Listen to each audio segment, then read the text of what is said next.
ഗായത്രി എഴുന്നേൽക്ക്, സമയം ഒരുപാടായി.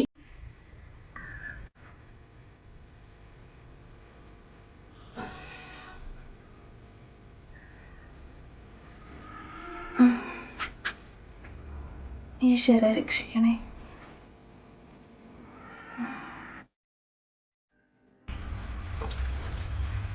മോളെ തന്റെ മേശപ്പുറത്ത് 100 രൂപ വെച്ചിട്ടുണ്ട്.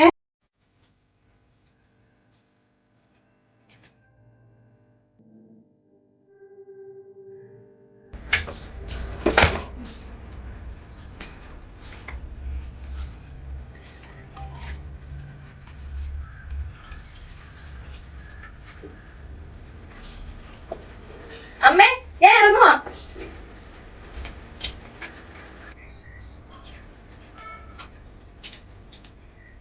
ദൈവമേ, ഇന്നും അവള് നടന്നാണല്ലോ വരുന്നത്.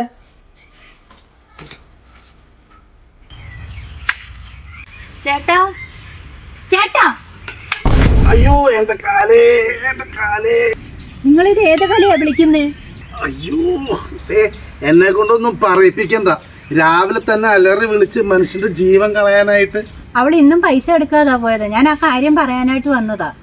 അതിന് നിനക്ക് എന്റെ ജീവൻ എടുക്കണം. ഔ, എന്റെ കാലേ. അത് വിട് മനുഷ്യ, ഇവളിങ്ങനെ പിശുക്കാൻ തുടങ്ങിയാൽ എന്ത് ചെയ്യും? എടീ, അവൾ എന്റെ മോളാ. അവൾക്ക് എന്റെ പ്രയാസങ്ങൾ അറിയാം, അല്ലാതെ നിന്നെ പോലെ അല്ല കേട്ടോ. ആ ഒരു കാര്യത്തിൽ എനിക്ക് ഒരു സംശയവുമില്ല. അവള് നിങ്ങളുടെ മകള് തന്നെ. അയ്യോ, ആ എച്ചിത്തരം മൊത്തം കയ്യിലുണ്ട്. രാവിലെ തന്നെ എന്റെ വായിലിരിക്കുന്നത് കേൾക്കാതെ നീ ഒന്ന് പോയേ. അവളെങ്കിലും ഇത്തിരി പിശുക്ക് കാണിക്കുന്നോണ്ടാ എനിക്ക് അത്രയും സമാധാനമുള്ളത്.